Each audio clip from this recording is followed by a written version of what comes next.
All right, salute, gentlemen. Wanted to give you an update. It's been a busy couple days, if you will. I've got a lot to talk about since I've been here in Phuket, if you will. I've really come to really like this place a lot. Phuket has grown on me since when I first got here. It was a lot. I've been downtown. I've taken into town. I went down there to Walking Street. I've done a couple different tours and whatnot, and I want to kind of discuss some of those things. But over time, I freaking love this place. I just got to be honest. Now, with that said, let's get into it.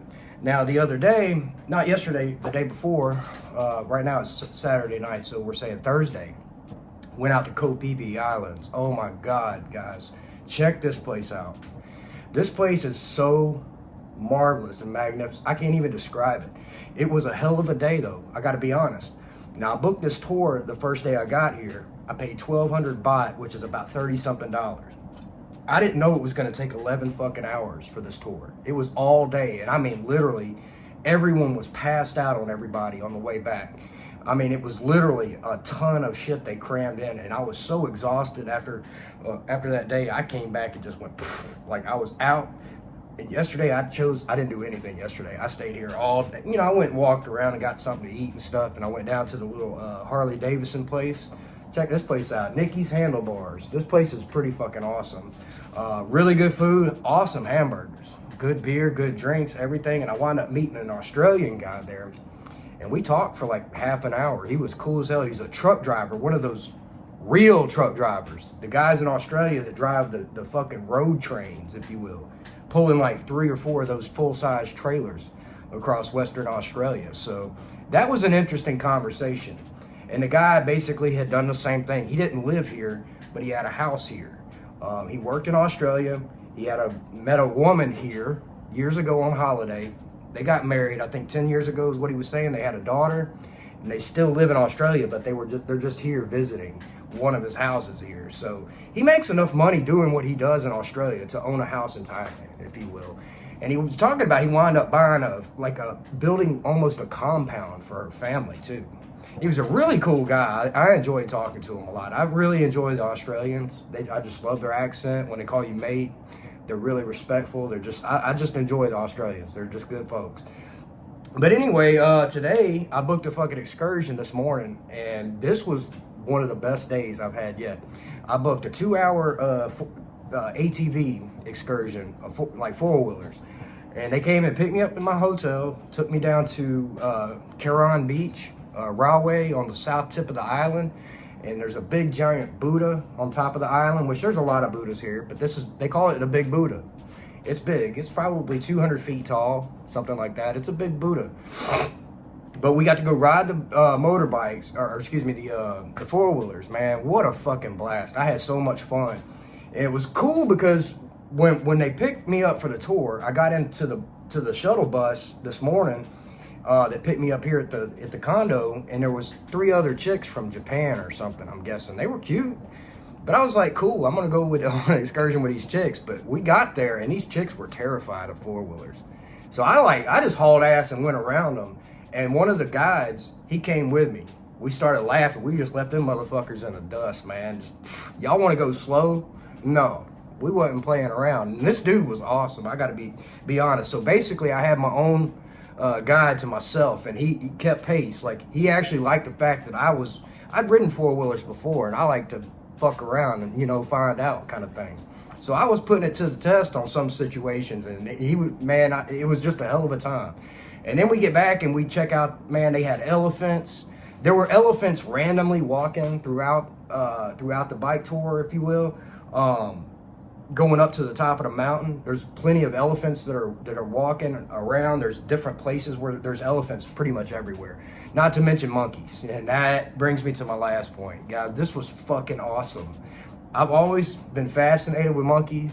And dude, this shit was so cool. The guy, like, literally, check this out.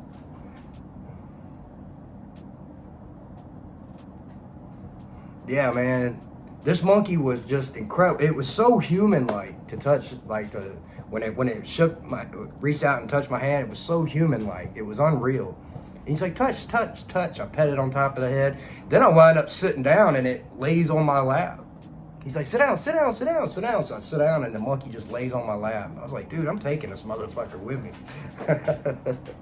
But man, this place has been incredible. I absolutely love it.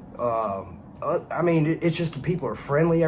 Well, to me, it's not as friendly as Bangkok, in my opinion, because more people here are travelers and tourists than there are people on vacation and holidays. And honestly, nobody speaks English or Thai. You know what I mean? Like when you get in a shuttle bus to go to, do some type of tour or excursion, it's going to be people from Germany, fucking people from Russia. It's going to be people from India speaking their different languages. So honestly, it's a melting pot, but these people are not here to stay. It's just a tourist town, if you will. Now, I'm not saying I would live in Phuket. I like it. I've had a lot of fun here. And I still got 3 or 4 more days. And I've already booked my hotel back in Bangkok, for the record. Guys, check this out. Literally, 15 days. And I kind of went a little bit above on this one. 15 days for $800. And this is a nice hotel right on the Chao Phraya River, man. I am fucking excited about this, dude. This is when I get back to Bangkok. And when I get back to Bangkok, I think this Wednesday or Thursday, I got to get on the ball and get on business and get my visa straightened out. So, I mean, I've been having fun. I've been getting here. I've been, doing my thing, trying to pick up on what Thailand's all about, see the different sites and things off my bucket list. And I've managed to do all that stuff. Dude, this place I love Thailand. Every day it just grows on me even more and more. I just love the breeze at night. I love how the sun sets at 6:30, which is nice because it's so fucking hot in the daytime. Like when the sun sets, it's hot at night too, but it's better. You get a nice breeze that comes in off the ocean. I actually love it here. Plus the nightlife really kicks off. If you like that type of stuff, man, if you like partying, you like the night scene, the nightlife, this place is for you. But let me be honest, if you're coming here, to more or less try, like from my perspective, try to make it here and stay here, retire here, build a life here, you need to kind of avoid shit like that. Now, I'm not saying don't go down and have some fun sometimes, but I'm going to tell you guys, you're going to get caught up with a woman. That's really what it boils down to. You will get caught up. I got a woman blowing my phone up still. I don't know if I mentioned her on the last video. She got my phone number because I booked a tour. I booked a tour out to Phi Phi Islands. And she messages me literally every fucking morning. Good morning. How's it going? All this shit, like just begging me to shoot my shot at her. She's probably mid 30s maybe.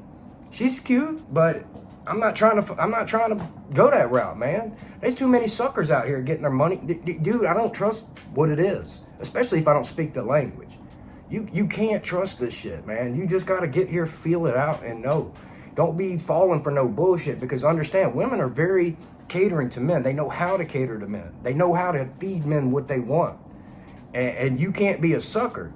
Man, at least get here and spend some time here. Start to pick up on little social cues and etiquette and things like that. Learning some of the language and whatnot, and learn how people move and people behave. Start to take it in. Understand that modest women dress a certain way. They don't have a bunch of tattoos. Listen, modest women don't even chase. Modest women are very shy here. But there's a lot of modest women, but not in Phuket. Not necessarily in Phuket. Phuket is a different animal, if you will. This place is an island with several different cities, several different little villages. Like I'm in Patong right now. Patong is a pretty popular place here. It's its own little city. It's got several skyscrapers. I'm on the 4th level here. There's 7 levels of this condo. There's 2 or 3 I can see right off the top deck that are probably 25 stories tall. But it's not huge. It's just maybe a 2-mile strip of beach, and then it's kind of coved in with rock outcrops, and then there's another beach, Karong Beach, which is next to us, if you will. Beautiful place. So much to do, guys. But this is really what I want to kind of leave it at. Even though I'm having a good time solo. And I can't even begin to explain how much fun I've had, because you're never here. People are very friendly. They're willing to talk. They're willing to, show you around. You make friends easily here. You make friends a lot easier than you think here. You got people that are trying to show you things. People are quick to want to be the first to show you things in Thailand, if you will. So I don't know. It's a different attitude. It's a different style, a different mentality. I fucking love it. Like the vibes are just off the charts here, man. It's just nothing but good vibes, good food, everything. Like you go into a McDonald's or a Burger King here, and it's so fucking clean, so perfect. Everything you get is perfect. I mean, immaculate. People are just like it's just different. It's completely different, and it's something that you don't want to let go of. Something I don't want to let go of. But guys, so far my assessment of Phuket, I love it. I've had a blast here. It's a good place. If you want to come here and have some fun, this is the spot to do it. This is the place that's got tons of beaches, tons of excursions, tons of beautiful places. And I've only begun to scratch the surface. There's so much to do. And if you're a single man and you wanted to go down certain avenues, I would urge caution. But guys, there's companionship. If that's what you're looking for here, tons of it. And not all of them are like bar girls and shit like that. I'm not trying to defend that stuff. I'm saying avoid. I personally will avoid this. But some guys, they want to go down there and get their rocks off. Go for it, you know.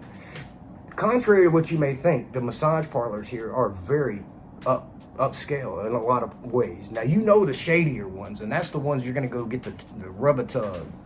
But I mean, it's to me, it's obvious. It's night and day which ones cater to those men, because I don't even want to get a massage in those nasty ass places. Who knows what? Steeding all over the fucking table or wherever these guys are putting their wad, putting their load. It's disgusting. I don't even want a massage. I don't want the bitches touching me. Nothing. Like if I'm looking for a massage, I want a legitimate massage place. So with that said, there's tons of options, dude. Prices are cheap. Even for Phuket, they are a little bit more expensive, in my opinion, than Bangkok, but not much. But you have to understand, there's seasons here. Right now, we are going into the rainy season, and it rains at any time. Like, basically, we got rain this morning. We got rain yesterday morning. Sun comes out, it's humid, and it's hell. But we're going into the rainy season, which is the off season in a lot of ways. The best prime time for Thailand is November, December, January, February. And that's kind of vague. That's not the entire place, because Koh Samui is a little bit different. But for the most of Thailand, January, February, like basically December, November, December, January, February. That is peak season. That's the coolest part of the year, the driest part of the year. That's when most people come. So understand prices. Prices do go up during that time. Prices for lodging and everything goes up. So if you're going to stay long term, book it now. Book it now through that time so that you get the better deal and better rate. And just understand which areas to avoid too. Like I wouldn't want to be here in peak prime season. Phuket is crazy. The traffic's crazy. There's so much going on. There's so many people. Now, I'm not saying it's not fun to go down there for one night, but I don't want to be in the midst of that shit every day. You know what I'm saying? Like where because the city never sleeps. Where I'm at is quiet. You know, I got a 7-Eleven right there. I can go get my beer or whatever. I got food places all around, but it's quiet. There's foot traffic, but it's not a bunch of karaoke and shit. But if you start walking 2 blocks down and you get down to Bangla Road is unreal. Bangla Road is fucking complete party central. Non-stop Mardi Gras. You know what I'm saying? So with that said, man, a couple more days in Phuket. I love it here, man. Highly recommend coming to visit this place. Even as a single man, it's just a lot of fun, dude. You're gonna have a lot of stuff to choose from, and it's very reasonably priced. People are friendly. Most people here speak English, in my opinion, except for the tourists, the other tourists. You know, but the people that cater to the tourists, they speak very good English for the most part. So with that said, guys, I love y'all. Throw me some love if you don't mind. If you're new here, subscribe to the channel, and I'll see you motherfuckers on the next one. I'm out here.